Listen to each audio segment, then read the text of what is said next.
Oh, there we go. Hello. Hey, Dr. Sam. Good morning. How are you? Good, good. Yeah, I'm excited to talk Me today. too. Yeah. I don't know, it just had an error, but it looks like we're good now, so good. I think so.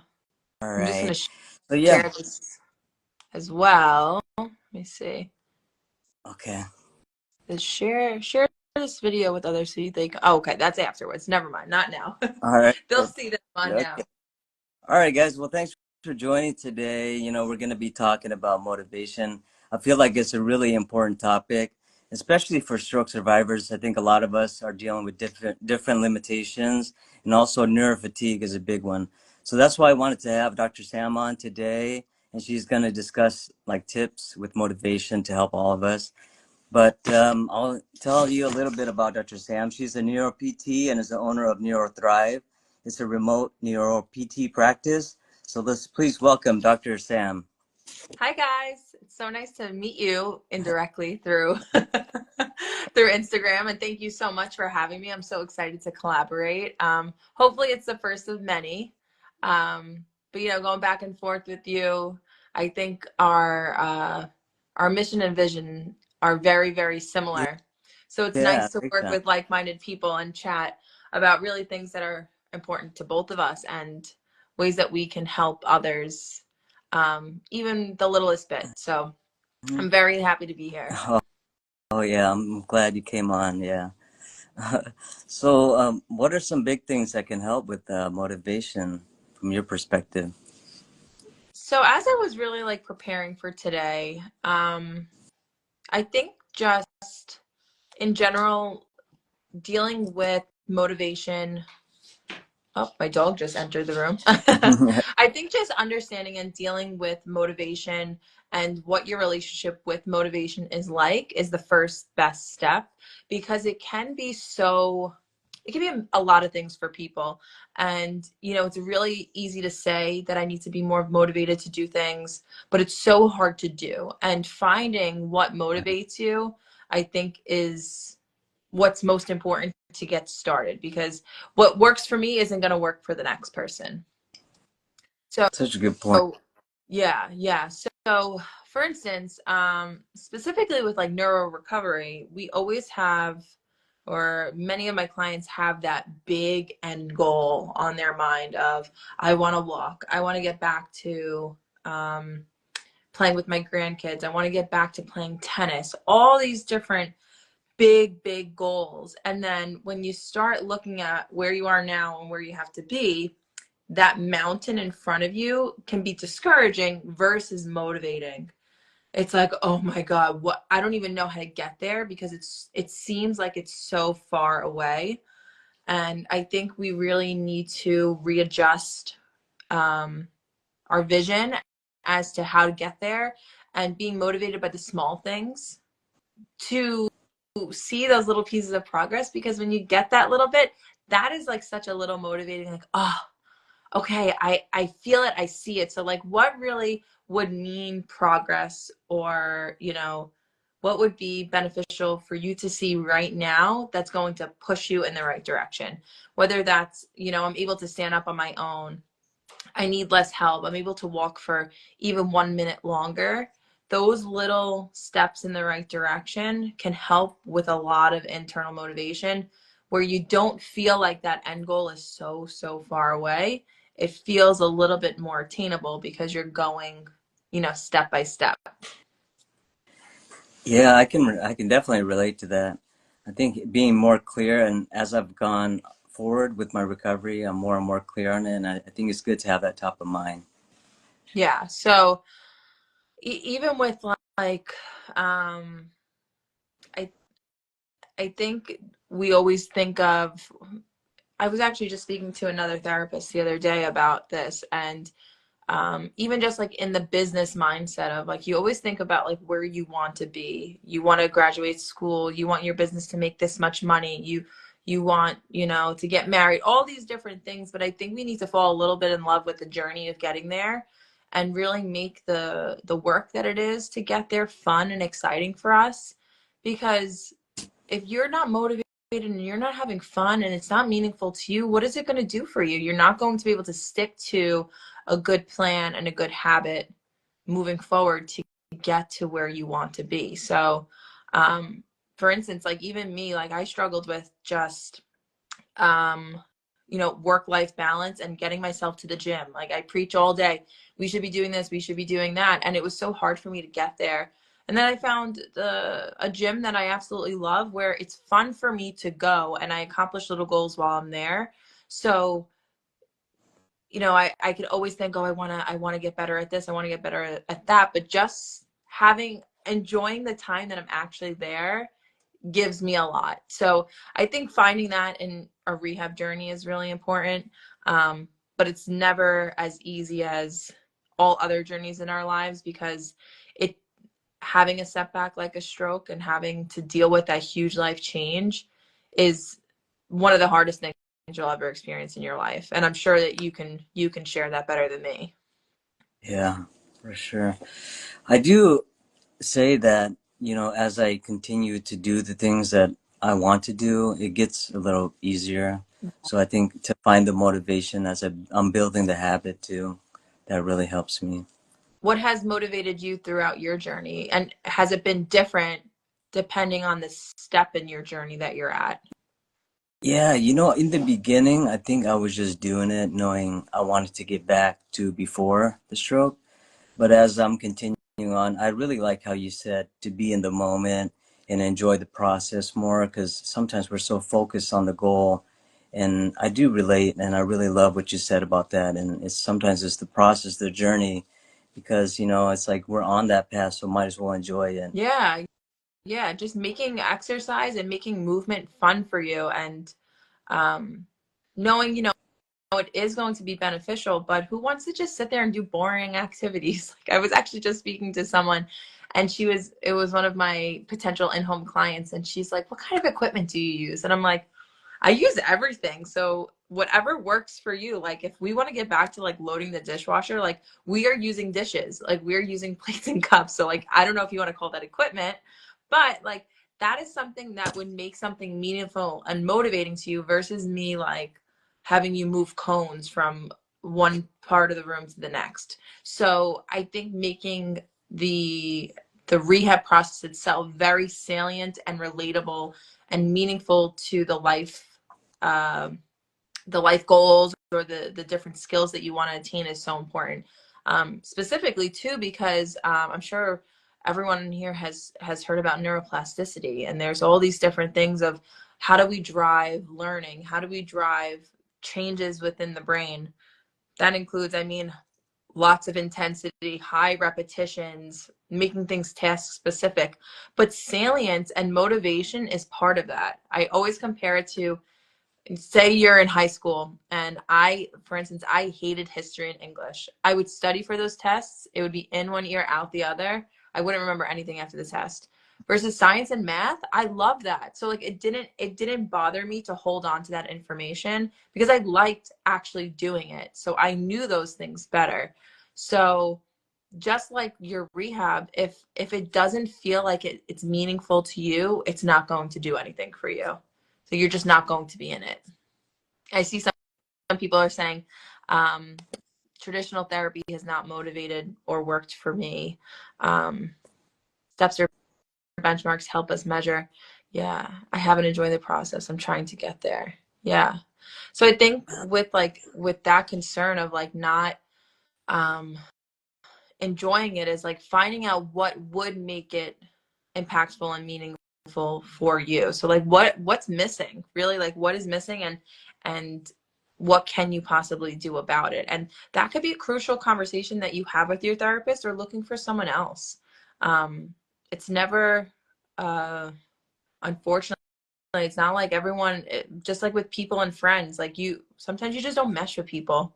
Mhm. So they don't have the same outlook as you, or yes, mindset, like where they don't have that same, um, I guess, end goal in mind or ways to get there. And that's fine. There's nothing wrong with that because there may be a person who does like mesh well with that. But it's no hard feelings, but sometimes you just need to find someone or something else that's going to kick your butt a little bit and get you moving. Some people need tough love. Some people just need love. Some people just need the toughness. It really all depends. I like that. Um, So, let me ask you too, like a yeah, little bit in your rehab journey, um, have you felt like you were ever discouraged or unmotivated by things? I do Or feel like I have been unmotivated a lot of times. What I try to do is I create a schedule and I kind of just stick with that and not base it on my emotions too much because my emotions kind of fluctuate a lot depending on what, yeah. not enough sleep or, I don't eat the right thing. I'm not staying hydrated. So yeah, I do think it does fluctuate, but yeah, I think following the schedule helped me out a lot. Yeah, yeah. I think I mean the typical, like going a little bit into like the way that my business works, like that typical model of care does a disservice for a lot of people because it just is it's an appointment on your schedule. You go there, you do your work while you're there, and then you probably don't do much afterwards. Some people do, but there's no like check-ins, there's no accountability where you're really on your own to stay motivated. And for some people, they can do that, but others, they need that help. And like you said, like the scheduling, like making sure it's built into your schedule of what do I do every day? When I wake up, what do I do? What do I do for lunch? What do I do afterwards? And building a concrete schedule of your activities can really help with good habit forming and making sure you're putting in the time for it, because we have so much time in our day, but it doesn't feel like we do. You know, it's like, oh my God, where did the day go? I did nothing. It's like if we had things planned and set in our schedule, it helps so, so much. Um, and the feeling of success when you check it off. I've mentioned and talked to many of my clients about just journaling their day and really like putting your to-do list and then journaling what you did that day. And it gives you that little bit of, okay, I'm getting some satisfaction and motivation from feeling like I check things off, but also the idea of, okay, if I didn't do much today, why was that? And how can I be better tomorrow? I mean, and that's for everything in life too. That's true. You know what? That's a good mindset to have. I think my big one is just starting where I was at that time and just continuing to do it and stay consistent and building on that. Yeah, Mm. yeah. And it's so easy. I mean, the wake of social media has made it very easy to compare and get discouraged by seeing other people's progress, or, you know, this person did this and it worked for them and they're moving from point A to point B, but I'm not. So, you know, how how did they do it and why isn't it working for me? And like instead of it being motivating to say, you know, they're kicking butt and they're doing the damn thing and they're making getting results, it's, oh well, I'm not making progress. I'm, you know, woe is me attitude, which it's completely normal to feel that way. I feel that way in my business all the time where I'm like, look at these amazing therapists and all these amazing businesses that are helping so many people. It's like, how do I get there? How do I reach out and reach more people? And I think it's very easy to get down on yourself when you're doing that comparison in the negative way. Um, but also understanding that this is so individualized for the person. It's not a one size fits all at all. Like it's not even a one size fits many. Yeah. Like everything is different. It's not just your impairments that are different, your environment, your resources, your schedule, your finances, your comorbidities, all of those different things are going to lend itself to how can you get into a good rhythm to, you know, make the progress that you want. And, you know, maybe you have a lot of things that could be motivating and exciting for you to reach towards, and other people don't. So it's where can we find that good balance between where you are now and where you can get without that outside noise of, okay, this person's doing that, that person's doing that, and I'm just sitting here doing nothing. Hmm. So it's definitely a tough process, but Has there been anyone in your rehab journey that has not been a role model for you, but kind of been your rock that has helped you when you were stuck and not motivated? Yeah, I think having the right people around you is good. I feel like I'm very grateful for social media because I used that originally to find different survivors that were doing things. And so it motivated me, people who are like a little bit ahead of me, but also a lot ahead of me. And so I kind of use, I think, social media off the top of my head. That's what I'm thinking about. Yeah, yeah. I think I have been shout out to Stroke Buddies. I don't know if any of you on here are followers or members of the Stroke Buddies support groups on Facebook.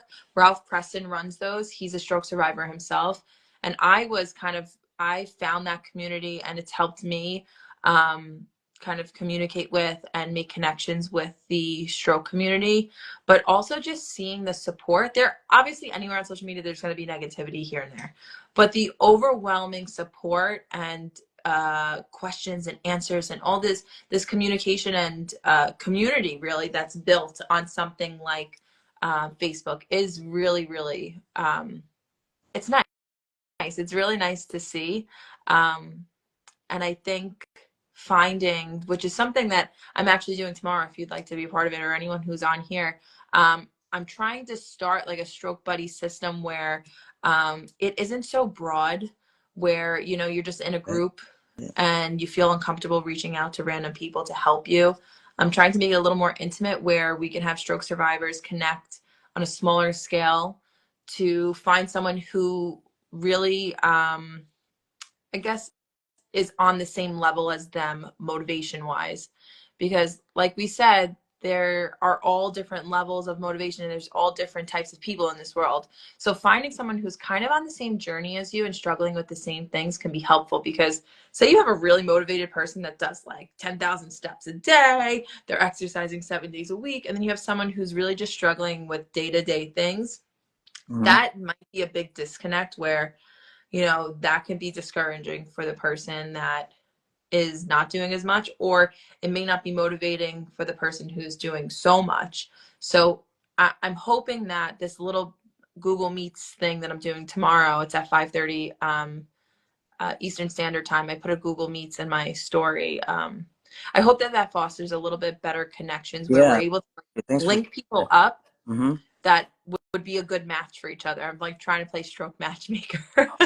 So I'll make sure to tag Dr. Sam once I post this video, and then join tomorrow if you can, because I think that's so powerful. Thank you for sharing that. Yeah, yeah, of course.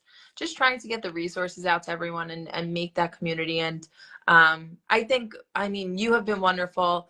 And just having the ability to have, we're just people, just a person. You could just reach out to me whenever you want. Like, it's not scary to, just ask me a question in my DMs. Like, that's what I'm there for. That's what this community has been built for, so that we're able to support and help and find the correct resources.